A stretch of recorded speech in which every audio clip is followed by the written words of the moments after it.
कोई भी नजर नहीं आ रहा था। उस तूफानी रात में एक सुनसान सड़क पर एक लड़की घर जाने के लिए ऑटो वाले का इंतजार कर रही थी। तभी एक गाड़ी उस लड़की की तरफ आकर रुकती है। इतनी रात में मैडम आप यहाँ क्या कर रहे हो? मैं ऑटो वाले का इंतजार कर रही हूँ, पर कोई भी टैक्सी या ऑटो नहीं मिल रहा।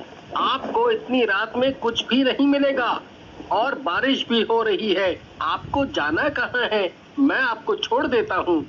जी शुक्रिया, मैं चली जाऊंगी। देखिए रात काफी हो चुकी है, मैं आपको छोड़ देता हूँ। मेरा नाम अनुज है और आपका नाम क्या है? मेरा नाम नीलम है। बड़ा प्यारा नाम है। जी धन्यवाद। और एक कब्रिस्तान के पास पहुंचकर नीलम कहती है, अनुज आप गाड़ी यहाँ रोक दें, मेरा घर यहाँ पास में ही है। पर यहाँ तो कब्रिस्तान है। हाँ मेरा घर यहीं पर है।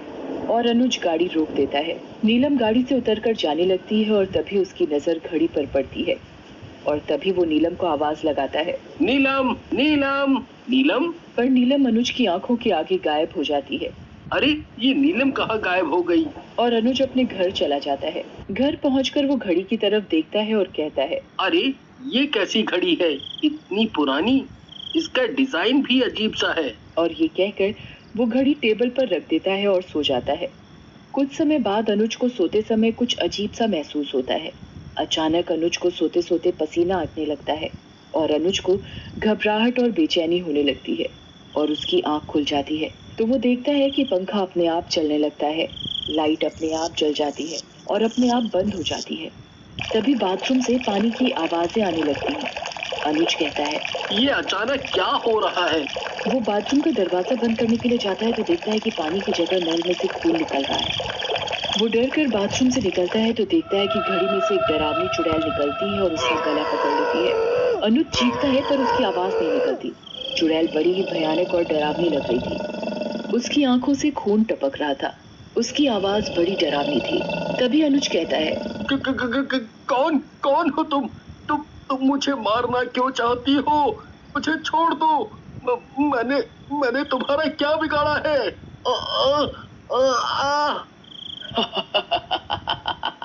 और अनुज का सिर दीवार में जोर जोर से पटकती है। अनुज के सिर से खून निकलने लगता है। चुड़ैल तब तक अनुज को नहीं छोड़ती जब तक उसकी मौत नहीं हो जाती। अनुज की मौत हो जाती है और घड़ी फिर टेबल पर होती है और तभी अनुज की मौत की खबर सुनकर अनुज का दोस्त नवीन आता है। इतनी बेरहमी से किसने मारा? कौन मार सकता है? अनुज का तो किसी से कोई लड़ाई झगड़ा नहीं था और ना ही कोई दुश्मनी थी, फिर कौन ऐसा कर सकता है? कौन कर सकता है?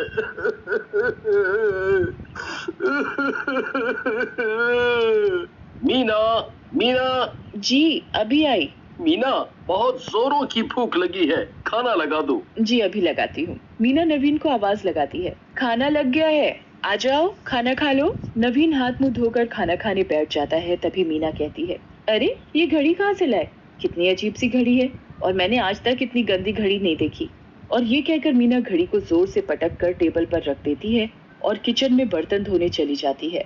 तभी अचानक मीना को कुछ अजीब सी आवाजें सुनाई देती हैं, जैसे कोई रो रहा हो। मीना सुनने की कोशिश करती है पर रोने की आवाजें बंद हो जाती हैं। फिर मीना अपने काम में लग जाती है। तभी रोने की आवाजें फिर सुनाई देने लगती है। अरे ये आवाज तो घड़ी में से आ रही है। मीना घड़ी उठाती है। घड़ी में से खून निकल रहा होता है। अरे ये घड़ी में से खून कैसे निकल रहा है? खून देखकर वो डर जाती है और उस घड़ी को फेंक देती है। तभी अचानक घड़ी में से चुड़ैल निकलती है। मीना चुड़ैल को देखकर घबरा जाती है। चुड़ैल चुड़ैल आवाज लगाती है। क्या बोल रही थी? कितनी गंदी घड़ी है, कितनी बेकार है। मैं तेरा ऐसा हाल करूंगी कि तेरी रूह तक कांपेगी। अरे मैंने तुम्हारा क्या बिगाड़ा है, मुझे छोड़ दो प्लीज। तभी चुड़ैल गुस्से से आग बबूला हो जाती है और मीना का अपने नाखूनों से सारा मुंह खरोच देती है। उसके मुंह से खून खून निकलने लगता है। मीना चीखती रह जाती है पर उसकी आवाज नवीन तक नहीं पहुंच पाती। मैं तुझे मारकर और ताकतवर बन जाऊंगी। और अपने दोनों हाथों से मीना का गला दबा देती है और घड़ी टेबल पर रखी होती है। अगली सुबह, मीना, ये तुम्हें क्या हो गया? तुम्हें किसने मार डाला? किसने मार डाला? मेरा क्या होगा? मैं तुम्हारे बिना कैसे रहूंगा?